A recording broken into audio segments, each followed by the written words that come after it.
सहावी आरती त्या मढी गावाला कानिफनाथाला हत्तीच्या कानात जन्मनाथाचा झाला जय देव श्री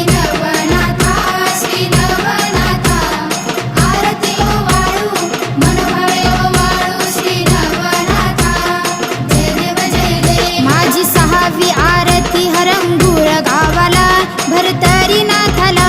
पशुपक्ष्यांची भाषा आहे अवगत याला